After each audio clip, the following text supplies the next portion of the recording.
Well, we have back with us this evening Raven Martin. Hopefully, everybody got a chance to hear her story.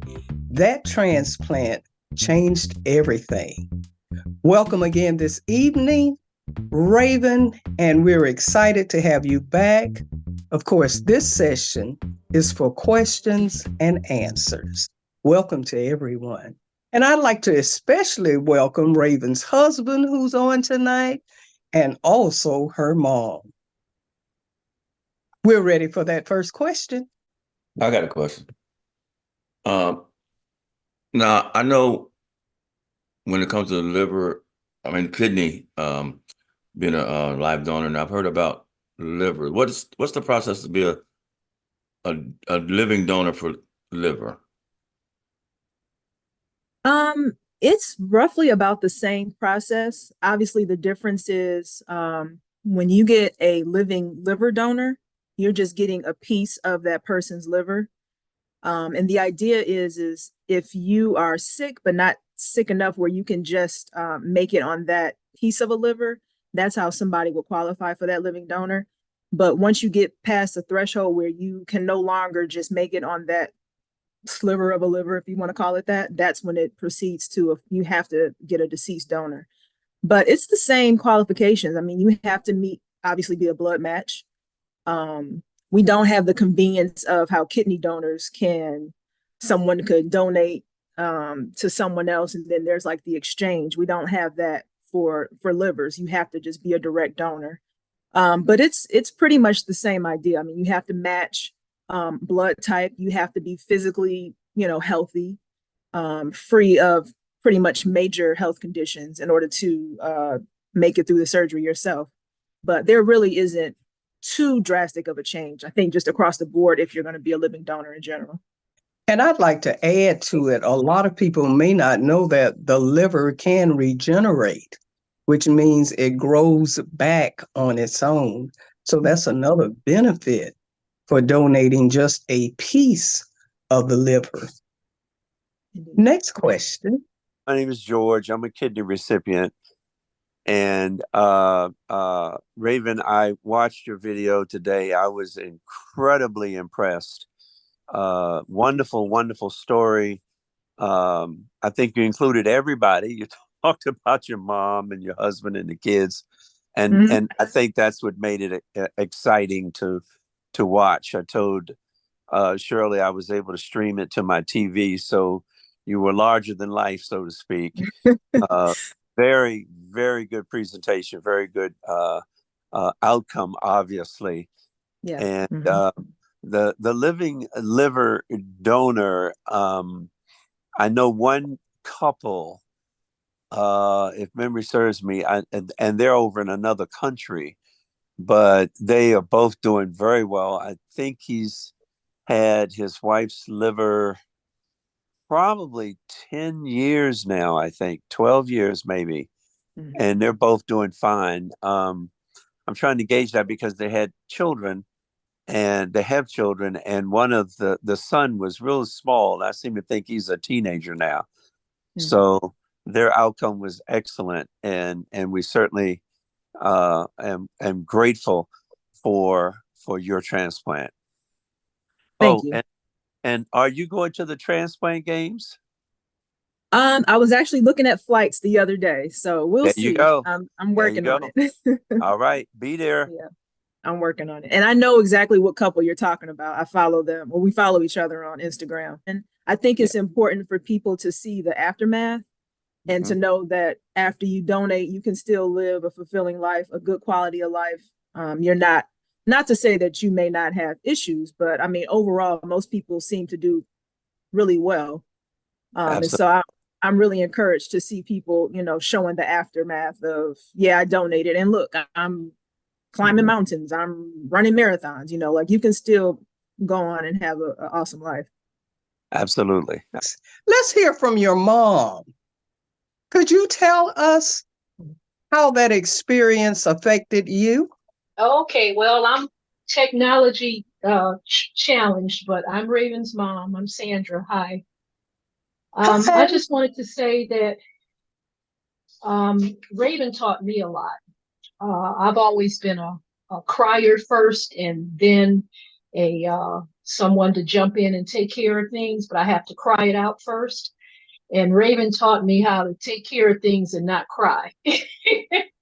Her strength was very inspirational to me. As a mom, we would like to take all of our children's challenges on so that they never have to experience any hardship, any illness, anything. And I was just amazed to witness Raven's journey. Like she said, her impetus to survive and to fight was her family. There were days that she just really was just so tired, and the only thing that would get her up was, I got to do this for my babies. I got to do this for my sons.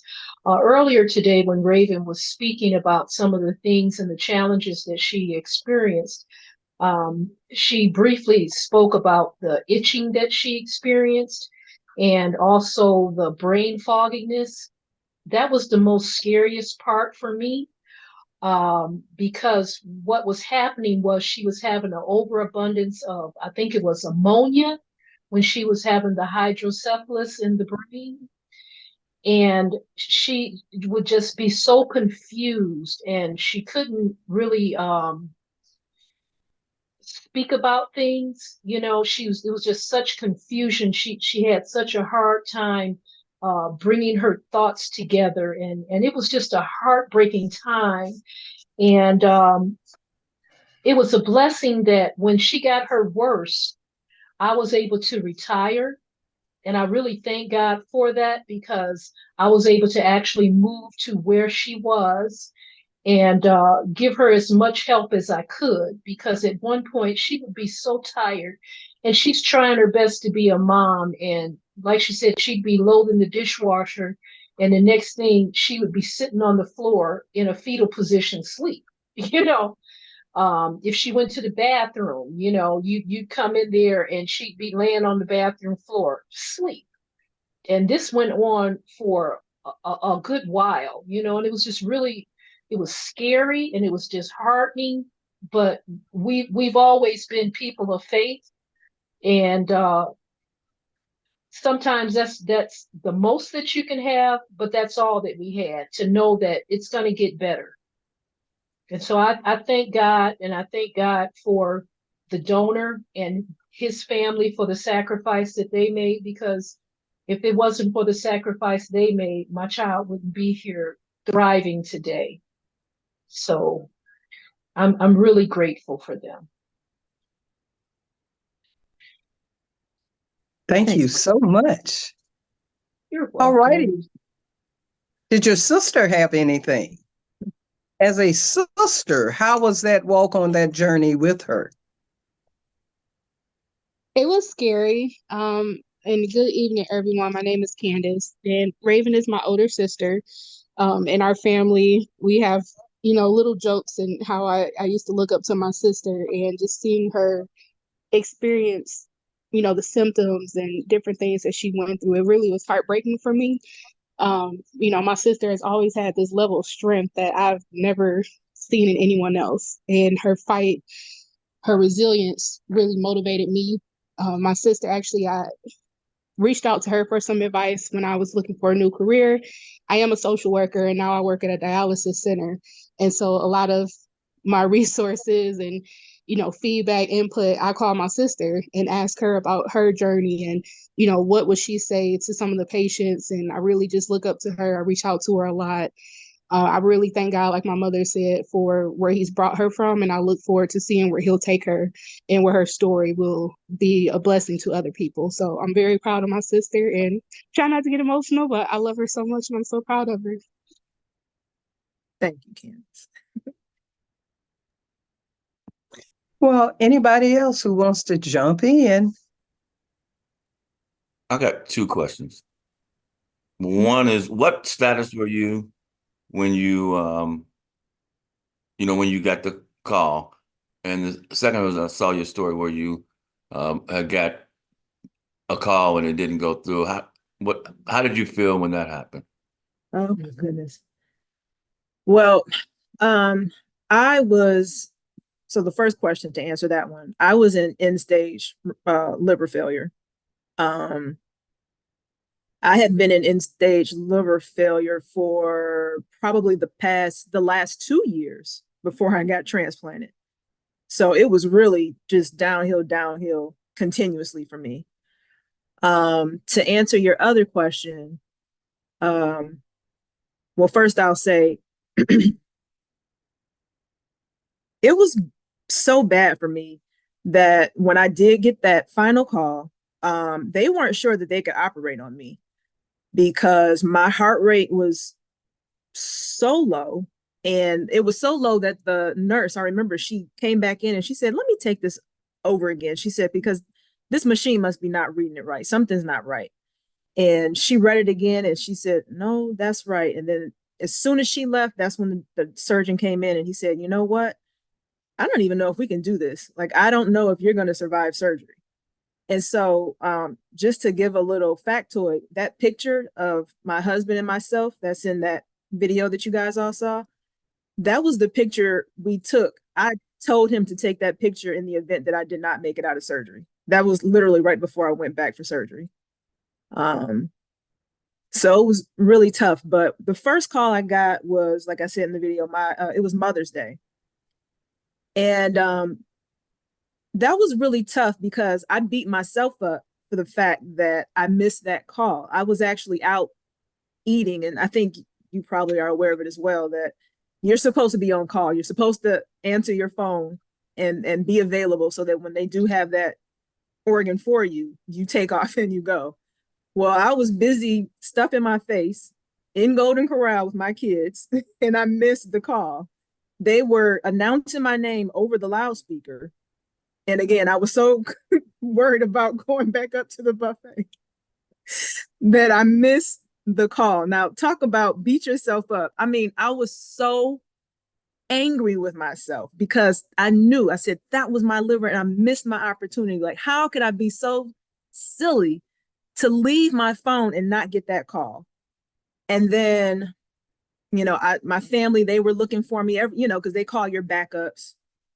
And they were like, "You got to answer your phone. Like, they're looking for you." But it was too late. I got another call maybe in June or July.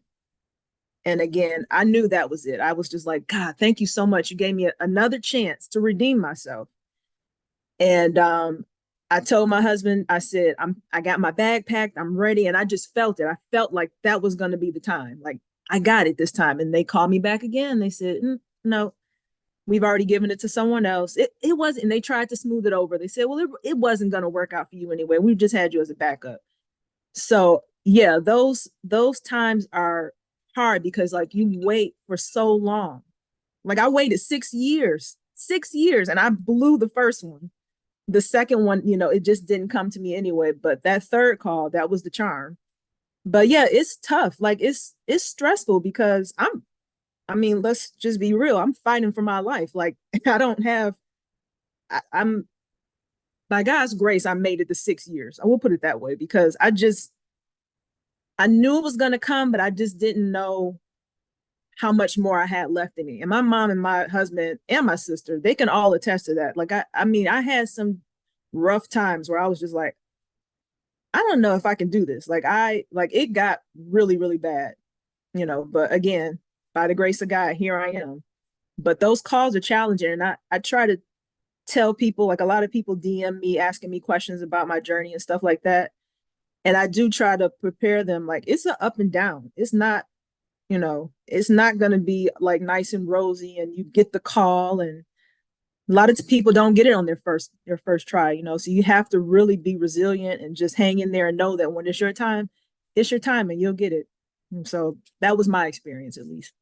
I got another question. Excuse me. Okay. Hmm? Now with liver, obviously, if it goes bad, you got an option of dialysis. With heart, you have LVAD and stuff like that. What does a liver patient have? Oh, I see. Nothing. Just wait. Nothing. Yeah, we have nothing. A lot of people I know can obviously get back on the list.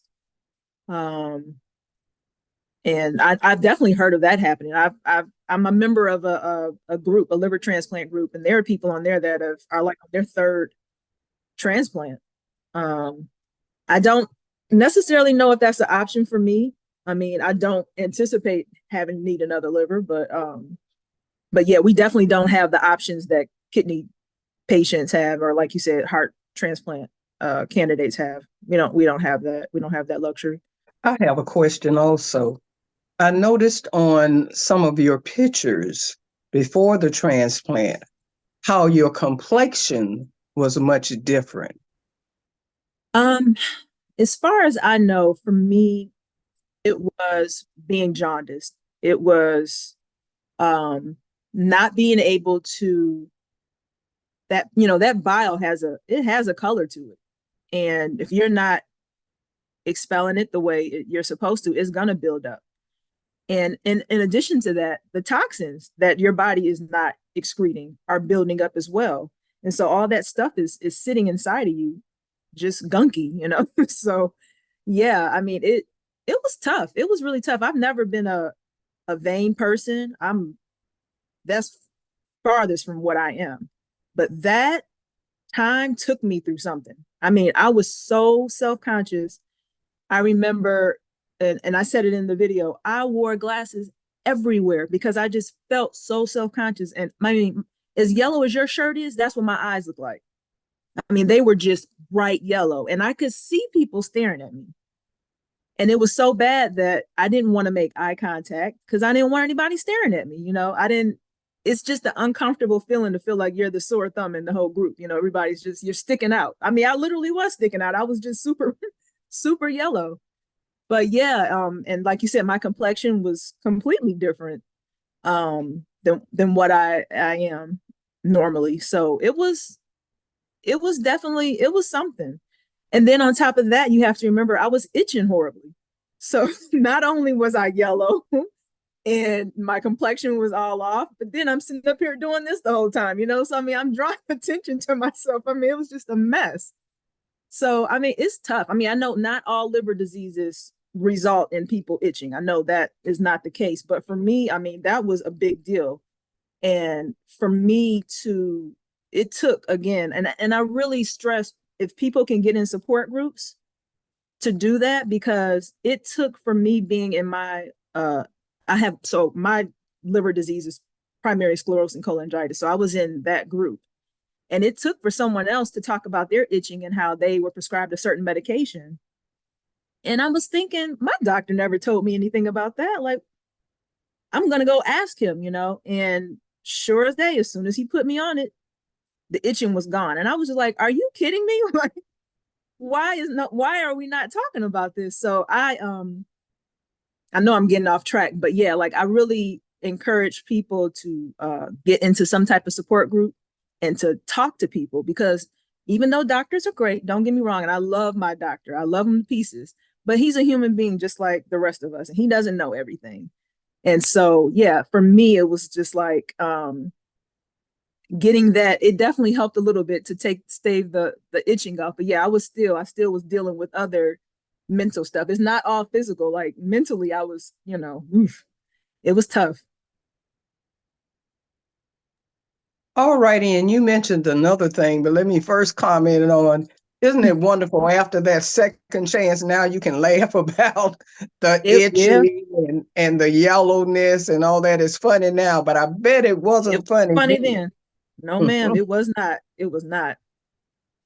Now, because we have some other recipients on, George with the kidney, Tony with the heart, me with the lungs, and you with the liver, let's talk medications, because I think people need to know that everybody is immunosuppressed.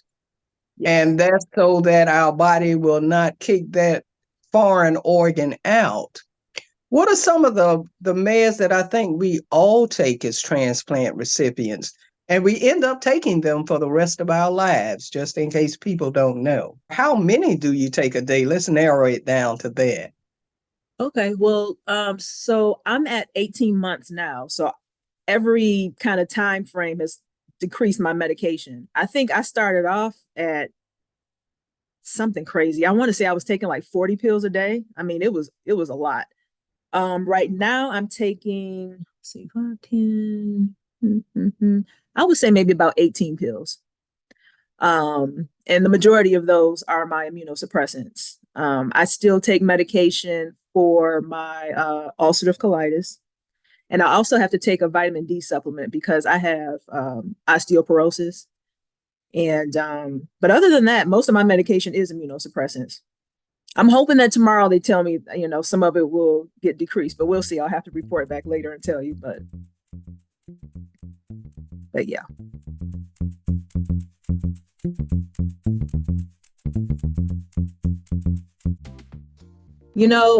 They may have told me. I might have blocked it out because I have no answers for you. As far as I'm concerned, I'm keeping this thing forever.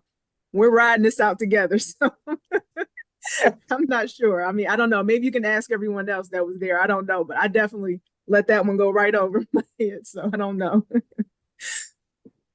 Well, I know with lungs, they told me 5 years. That's the expectancy. So, and I'm sure it's very important once that you receive that gift that you take good care of it. And like I said, George, you're a wonderful example for all of us to know that it's not what man says, but it's as far as God has blessed us with the gift, and he's going to bless and help us to take care of it and do all those things and follow our directions from our transplant teams. I'm glad I could be here. I'm a double lung transplantation patient myself. As of February 2nd, it's been a year. Ooh, Congratulations. I'm excited. I'm looking for a support group. That's wonderful. And I'm going to do like George. I'm going to put a plug in. If you're not already a member of Educating Minorities About Transplants, we would love to have you join us and share your story if you'd like to. Sure, no problem at all. Hi. I don't have a question, but I would like to say that you have an awesome story and you are definitely a woman of strength. I enjoyed watching the video, and it's good that you have a support group and family was there. And all of the obstacles that you overcame, that's what stood out to me, and how you ran the race with grace. But I enjoyed your story, and that's all I have to say tonight. Thank you. I appreciate that. No, I have a question since I've been talking on it. This question is for your husband. Now, I'm very glad and proud to see that you guys that you stuck it out for the long haul, because it doesn't happen in a lot of cases. But from your perspective, what was it like for you? Could you repeat that? I'm sorry. What was the last part? Question: What was it like for you when your wife was going through everything before and after the transplant? Before the transplant, it was a lot because she didn't have the energy, so a lot of it fell on me. We had her mom come and help us out, so her mom was there helping out a lot. Just taking the boys, driving the boys around, playing with the boys, just being worried about her, making sure she gets her appointments, she's taking her medicine, she's getting rest. It was a lot on the whole family. Like it affects everybody. She went through it, but we all kind of went through it to a certain level. But she's bounced back 99% now. She's back to pre-Raven, before all this. So everything's worked out well for us. Let's talk about Wearing My Truth, the business that you started last year. Share some information about that again for us. Okay, sure. So the idea came about from my own difficulties in trying to broker the conversation to find a living donor. After I was transplanted, I felt really moved to try to figure out some way to give back. I felt just an immense amount of gratitude for being given a second chance. And I wanted to do something. I wanted to help out some way. And so, as I mentioned in the video, I had the opportunity to go to my family reunion.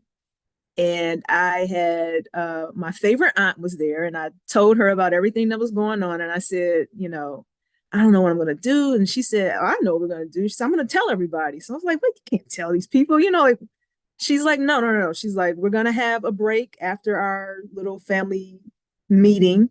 And I'm going to take you up there and I'm going to present you to everyone. And I'm going to tell them, and they're going to donate to you. Somebody's going to donate out of this group. So I said, okay, so I just followed behind her, kind of not knowing what was going to happen. And she took me up there and very confidently told everyone what my problem was and that I needed somebody to consider being a donor. It was extremely difficult, and I wasn't even the one talking. It was extremely difficult for me to be vulnerable, to put my need for a donor out there, even with my family. And so I kind of thought about that time that I felt. It was a difficult time. And I figured, I want to try to help other people that are in that situation now that I've been transplanted. And so I came up with the idea of putting it on a shirt to broker the conversation of someone needing a donor, but not having to go through the stress of asking for a donor. And so the idea was kind of born just to make it a very bright, shirt that was straight to the point on the front that would say, I'm looking for a living donor. The back would identify if you were looking for a kidney or a liver donor. And then I also thought about how difficult, because that's a stressful thing to ask somebody, oh, would you give me a kidney, or would you consider giving me a part of your liver? Like, that's difficult in and of itself. And now you have to do an education piece, because unfortunately, most people, unless they go through it or they have a family member that's gone through it, they don't know anything about organ donation. And so I'm thinking the first thing they're going to ask is, well, what is that? What is a living donor? What does that mean? What do I have to do? And so I thought about including a QR code on the back of the shirt that the original shirts will direct straight to the UNOS living donation website, which breaks down what a living donor is, what one has to do to become one, things of that nature. So it kind of takes the education piece off of you, and you can just concentrate more on explaining what your need is, and then they can make the decision there. You guys can exchange numbers, however that may be. Now, what I'm doing is I am personalizing QR codes for people. So that instead of it directly going to the UNOS website, I'm making shirts for people that wanted to go to their transplant hospital. And so that's been working out really, really well. I've had an uptick in people contacting me about, I want to get my QR code personalized. And it makes sense because while I do like the UNOS website being put in place, I feel like it's a little more personal. We all have unique journeys, and it would make more sense if someone could have that person be directed exactly to their website for their hospital. And so that's what we've been doing.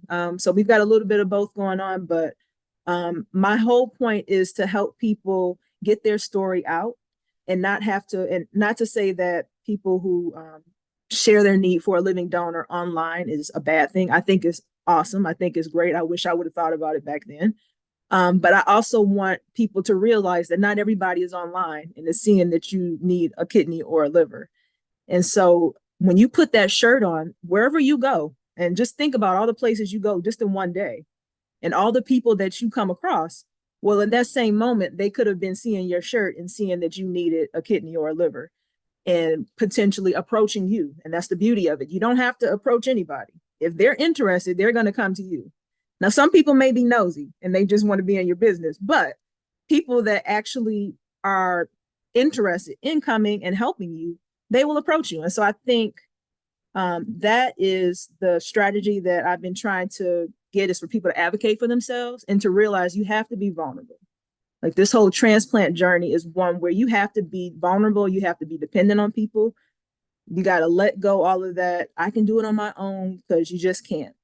And so that's what I hope that the shirts will provide for people, a chance to advocate for themselves and to realize that there are different ways at trying to find a living donor.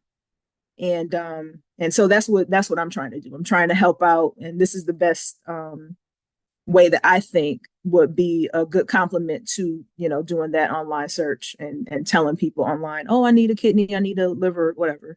And so that's what I'm hoping to do. And so far, I think it's been working out really well. I've gotten a great response. And I'm just hoping to get more publicity so people know that I'm here, because at this point, I'm just a small business owner. So it's kind of hard to reach the masses. But slowly but surely, I feel pretty confident that it'll get out there and people will be aware and we'll catch on and hopefully use the service. Well, like I said earlier, I think it's a great idea. Can you also include people like my auntie needs a kidney, or can you customize them that way also? I do customize them. I've actually just made a shirt for a woman's granddaughter who's a baby. So she has it says my Mina needs a kidney on her onesie. And so, yeah, I mean, I'm trying to take it because, like my husband and my family was saying, my mom, my sister, this is everybody. I mean, when one is sick, like, we're all fighting together. And so you really do need that support squad to be out there. Just because I'm the one that needs the liver doesn't mean that you can't put a shirt on and say, hey, my cousin needs a liver, help her out. My mom needs a liver, my brother needs a liver, whoever. So that's what I'm trying to do. I'm trying to get everybody inclusive and involved because it's a family affair. It really is. And so, yeah, I can customize those shirts to say whatever the relationship is, or just a friend or whatever. I am willing to do that. And another thing is you can always gift them to people also. Yeah, so it's a great idea to get out there. Mm-hmm. Any more questions? All righty. I just wanted to add a little humor to the conversation. Because Raven can customize the shirts, I'm in need of both of my knees replaced. And so Raven was kind enough to make me a sweatshirt that says, make my knees great again. So I wear my shirt, make my knees great again. I'm loving you. That was funny. Make my knees great again. Yeah. All righty. Anything else before we close out for this evening? Well, we certainly thank each one of you for returning back tonight for the Afterwatch questions and answers. Do enjoy the rest of your evening, and good night.